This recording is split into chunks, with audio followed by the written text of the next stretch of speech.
Live Matin, l'actualité comme tu l'entends. Live Matin, l'interview. Merci d'écouter Live à Radio, la 107.7 tous les jours entre 7h et 9h. Toute l'actualité, mesdames et messieurs, décryptée pour vous permettre donc de rester en contact avec votre monde. Aujourd'hui, mesdames et messieurs, nous avons des invités dans ce studio. Il s'agit donc de madame Victoire Zébé, elle est directrice d'exploitation chez Finel, et madame Anna Koulibaly, présidente abidjanaise Intech. Avec toutes les deux, nous allons donc évoquer l'empowerment féminin. Quelles solutions concrètes pour renforcer l'autonomie économique des femmes. Bonjour mesdames et bienvenue sur Live à Radio. Bonjour. D'accord. Alors j'ai entendu deux voix, on va donc essayer de les distinguer. Je vais commencer avec vous. Présentez-vous s'il vous plaît. D'accord. Donc merci. Moi c'est Anna Koulibaly. Je suis présidente de Abidjanaise Intech, qui est le chapitre ivoirien de African Intech, qui est un réseau panafricain qui rassemble aujourd'hui plus de 700 femmes actives dans les métiers du numérique à travers le continent. L'initiative a été fondée en 2023 et très vite s'est exportée dans d'autres pays, donc au Sénégal, au Togo, au Cameroun et bientôt dans d'autres pays d'Afrique francophone. Et vraiment notre mission aujourd'hui, c'est de placer la femme au cœur du développement du numérique en Afrique. Donc cela va se faire à travers justement la création d'un vivier d'expertes en technologie et la mise en lumière de ces femmes-là qui aujourd'hui impactent quotidiennement le paysage numérique africain. Voilà. La deuxième voix féminine que vous avez entendue est celle de Victoire Zébé. Bonjour Victoire. Bonjour, je suis Victoire Zébé, épouse Guigui. Je suis la directrice d'exploitation chez Finel. Donc, quel est l'objectif pour nous chez Finel ? Finel est une entité du groupe Cofina qui œuvre pour l'autonomisation de la femme au travers de solutions financières innovantes qui nous permettent aujourd'hui de faciliter la vie à nos vaillantes dames, qui leur permet d'avoir accès à des financements. Là où dans notre environnement, pratiquement 70% des femmes qui pilotent les PME n'avaient précédemment pas accès au financement. Aujourd'hui, notre objectif majeur, c'est de break ces préjugés-là et leur permettre d'avoir des financements. Alors, première question, aujourd'hui, quel est le constat au niveau des femmes ? Je vais commencer avec vous, Victoire Zébé. D'accord. Globalement, aujourd'hui, on a pratiquement 37% des femmes qui possèdent un compte bancaire, contre 48% des hommes. Et ça, c'est des statistiques qu'on a aujourd'hui de la Banque mondiale.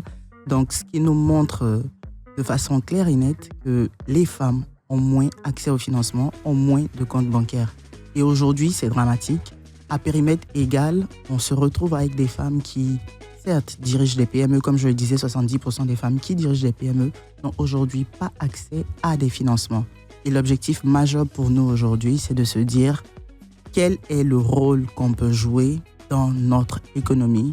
C'est prendre notre place, accompagner ces femmes afin de booster l'économie ivoirienne et faire la différence. Avant de parler des rôles, est-ce qu'aujourd'hui, vous avez les raisons de ce décalage, permettez-moi l'expression? Bien sûr, les raisons sont d'ordre divers. L'une des premières raisons, c'est les garanties. Aujourd'hui, pour qu'une femme soit financée, généralement quand tu vas à une banque, la première question qu'on te pose, quelles sont les garanties dont tu disposes? Et aujourd'hui, vous n'êtes pas censé savoir que la plupart des femmes n'ont pas de biens immobiliers et n'ont pas de véhicules en leur nom. Et même très souvent, quand elles sont mariées sur la communauté de biens, engager un bien familial nécessiterait l'accord de monsieur, ce qui n'est pas toujours le cas malheureusement. Donc il y a un gros frein quant aux garanties, ça c'est le premier frein. Et au-delà des garanties, il y a déjà la méconnaissance des solutions financières qui aujourd'hui demeure un grand frein dans notre environnement. Madame Anna, quel rôle peut jouer donc la technologie ? Aujourd'hui, on ne peut pas parler d'autonomisation économique de la femme sans parler de développement ou inclusion du numérique. Aujourd'hui, le constat en fait que nous on a fait, c'est justement le fait que la femme reste en marge des métiers du numérique et donc en marge de cette avancée-là qu'on a d'un point de vue global et qu'on observe d'un point de vue global. On a aujourd'hui 30% des femmes ou des jeunes filles qui sont dans des filières tech ou qui sont dans les métiers du numérique. Et on voit très bien qu'il y a un gap avec justement la gente masculine. Et nous, aujourd'hui, c'est vraiment briser cette inégalité-là, parce que très vite, cette inégalité se répercute en fait dans le développement économique. Parce qu'on n'a pas l'accès à la bonne information, comme Madame l'a dit tout à l'heure. On a un manque d'accès à l'information, on a un manque d'accès à la formation et surtout à l'accès aux outils numériques. Et donc, pour nous, c'est de vraiment sensibiliser, et justement à travers des partenariats comme celui que l'on a avec Kaspersky, qui est un acteur mondial de la cybersécurité et qui est présent aujourd'hui depuis plus de 10 ans en Afrique, c'est de vraiment sensibiliser les jeunes filles à s'intéresser au métier du numérique et aujourd'hui les préparer à leur donner les outils nécessaires pour pouvoir se développer économiquement. Et une question de Emmanuel Djedji. Alors, ma question est pour Madame Zébé. Comment Finel aujourd'hui accompagne concrètement les femmes dans leur parcours vers l'indépendance économique, notamment celles qui sont issues justement du secteur informel? D'accord. Merci beaucoup pour la question. Je vous en prie. Donc, de façon concrète, aujourd'hui, Finel a des solutions innovantes. Donc, aujourd'hui, ce qu'on fait, c'est qu'on a des tournées dans toute l'étendue du territoire. On arrive à faire des prospections dans les zones les plus reculées pour présenter nos offres financières. Et au-delà de ça, c'est qu'aujourd'hui, on a des garanties, on a des partenariats avec SGPME, qui est la Société de garantie des PME, implémentée par l'État. On est également en partenariat avec AFG, Africa Guarantee Fund, donc qui permettent aujourd'hui à ces dames-là, lorsqu'on les accompagne sur le volet financier, de pouvoir bénéficier de garanties, donc qui vient bridger le gap initialement annoncé en termes de manque de collatéral. Donc, ces sociétés viennent en apportant des garanties. Donc, ce qui fait que ces femmes, aujourd'hui, accèdent au financement sans mettre sur la table des garanties. Donc, de façon concrète, on a la vendeuse d'Atiéké, j'ai envie de dire, on a la vendeuse de pagne au niveau d'Adjamé, qui peut se faire financer, dépendant du business plan qu'elle nous présente, jusqu'à hauteur de 500 millions, sachant qu'elle est une femme et qu'on a en face des garanties fonds tels que AFG et SGPME, on peut les accompagner sans qu'elles mettent des garanties sur la table.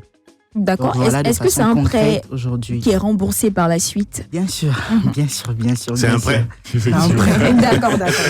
C'est du crédit qui est accordé. Tout à fait. Voilà, Jonathan Nebo. Et qui est censé être remboursé. D'accord. Alors, Madame Koulibaly, vous travaillez justement à sensibiliser les jeunes femmes aux opportunités, bien sûr, du digital. Quel lien voyez-vous entre inclusion numérique et inclusion financière?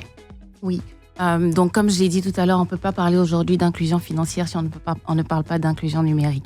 Pourquoi ? Parce qu'avec la démocratisation de l'Internet, justement, et l'accès facile aux nouvelles technologies, on a cette facilité d'accès aux services financiers. Et aujourd'hui, une femme qui a la possibilité de pouvoir ouvrir son compte en ligne, de pouvoir justement suivre ses transactions, créer même son entreprise en ligne, on voit très vite que la technologie devient un levier d'indépendance économique. Donc, pour nous, les deux vont de pair. Et justement, nous, on essaie d'œuvrer à notre niveau à pouvoir justement renforcer ces notions de base là chez les jeunes femmes. On a d'ailleurs un partenariat, dans le cadre de notre partenariat avec Kaspersky, nous avons lancé un programme qui s'appelle Future You in Tech, qui permet aux jeunes femmes de pouvoir en fait se repérer, de pouvoir se familiariser avec les métiers de la cybersécurité à travers en fait des tests d'orientation qui sont basés sur leurs compétences et leurs aptitudes propres. Donc ça permet en fait de pouvoir justement apporter des solutions concrètes à créer à faire ce gap là entre justement genre et inclusion. Alors, Madame Koulibaly, généralement, dans nos différents marchés, nos femmes sont analphabètes. Voilà, beaucoup d'entre elles ne savent ni lire ni écrire, mais elles savent compter l'argent. Ça c'est sûr. Oui. Alors, comment est-ce que vous comptez donc accompagner ces femmes-là ? Alors, déjà, nous, personnellement, on travaille, encore une fois, on opère à plusieurs niveaux. Donc, on est principalement basé sur de la sensibilisation. Et cela se fait non seulement à travers des masterclass, pour les personnes qui sont justement lettrées et qui ne sont pas analphabètes.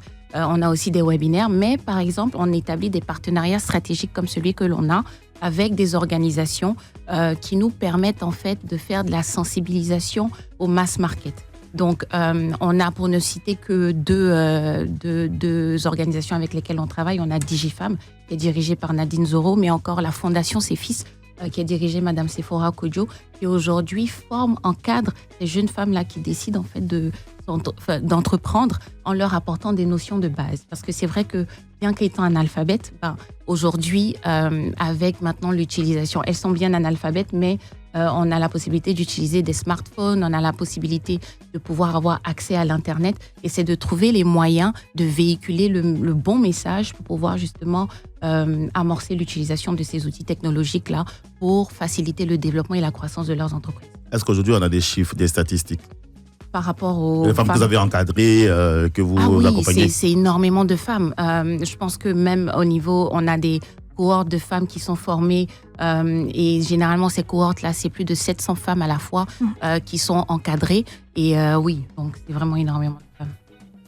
Oui, Emmanuel Djedjing. Alors, Madame Zébé, est-ce qu'on a un exemple concret de femmes accompagnées justement par Finel, dont le parcours illustre bien cette autonomisation? D'accord, merci beaucoup. Je pense qu'on a divers exemples dans ce cas-là. Parce qu'aujourd'hui, en termes de statistiques, c'est plus de 34 000 clients qu'on a aujourd'hui accompagnés sur 8 800 projets pour 120 milliards qui ont été injectés dans l'économie ivoirienne. Donc 40% de ces 120 milliards-là ont été portés par des femmes. Donc en termes de statistiques, les statistiques parlent d'elles-mêmes. Pour donner un cas simple, on a Apinum. Je ne sais pas si dans les supermarchés, vous avez pu remarquer, il y a du miel en sachet, en petit box avec une étiquette Apinum. C'est une de nos clientes qui, depuis 2018, se fait accompagner par Finel. Et aujourd'hui, son activité, j'ai envie de dire, a juste catapulté avec l'accompagnement financier de Finel. Donc, le dernier financement, le dernier crédit, j'ai envie de dire, pour que ça soit clair dans les esprits des uns et des autres, dont elle a bénéficié, était de l'ordre de 50 millions et qui lui ont permis de drastiquement augmenter sa capacité de production. Donc aujourd'hui, elle a pu rembourser la totalité elle continue du de prêt. rembourser. Ok, d'accord. Elle continue de rembourser. Le crédit est ongoing, je dirais. Donc, elle continue de rembourser les échéances. Donc, dépendant de la typologie du financement, ça peut être ce qu'on appelle généralement du BFR. Donc, un besoin en fonds de roulement. Généralement, les durées vont, j'ai envie de dire, de 0 mois jusqu'à maximum 18 mois. Donc, et quand vous êtes sur des crédits d'investissement, donc je donne l'exemple par exemple de l'usine d'Atiké pour lesquelles on a besoin de broyeuses, ainsi de suite. Ça, c'est de l'investissement. Donc, c'est des engins qu'on achète, c'est des machines. Donc, pour cela, on est sur des durées qui vont au-delà de 24 mois. Donc, dépendant de la nature du financement, les durées sont adossées à ces financements-là. Et vous avez l'opportunité de rembourser sur toute la durée du crédit. Voilà. D'accord. Jonathan Nebou. Moi, je m'intéresse beaucoup plus au digital avec Madame Coulibaly. Est-ce que vous avez un exemple particulier de réussite féminine rendue possible par l'accès à la formation ou encore à la technologie? Oui, comme je le disais tout à l'heure, déjà même au sein de notre communauté, on voit fréquemment en tout cas des femmes qui effectuent des reconversions professionnelles dans le digital et qui arrivent en fait à justement proposer leurs services sur les réseaux sociaux et qui aujourd'hui s'en sortent très bien. Pour ne nommer qu'elle, on a Andrea Kwasi aujourd'hui qui offre ses services de digital marketing. D'accord. Et qui a laissé sa carrière justement de gestionnaire de projet dans le domaine de la santé pour aujourd'hui se reconvertir sur le digital marketing. Un bel exemple en tout cas. Ouais. Madame Victoire, alors aujourd'hui, quels sont vos objectifs et quelles sont les femmes concernées par ce projet? D'accord. Donc aujourd'hui, les objectifs pour l'institution, pour le groupe de façon générale, c'est, j'ai envie de dire, ouvrir les vannes. J'ai envie de dire, permettre aux femmes d'avoir accès au financement. Donc c'est déjà fait connaître l'offre. Savoir aujourd'hui que toute femme qui a une activité qui a au moins 1 an, voire plus d'existence, est en mesure de se faire accompagner pour lui permettre de voir son activité grandir et atteindre une échelle mondiale. Et comment elle doit s'y prendre? Excusez-moi. Comment elle doit s'y prendre de façon concrète? On laissera nos contacts pour qu'elle puisse nous contacter. Finel est situé aujourd'hui au niveau, le siège est au niveau de Cocody, entre le feu de Mermoz Allez-y. et le feu de l'INSAC. Donc vous avez l'entité Finel qui est à l'opposé du restaurant Kazaïkwa. Voilà. D'accord. Donc ça c'est le siège. On a 5 agences. Donc on a Cocody, on est également à Yopougon, nous sommes à Boaké, à Ara et bien évidemment à Trècheville. Donc c'est les 5 agences que nous possédons présentement et on est encore en train d'étendre le réseau pour 2026. Alors, rapidement, comment est-ce qu'on bénéficie de ce financement-là? Il faut avoir forcément 1 an d'expérience dans son domaine.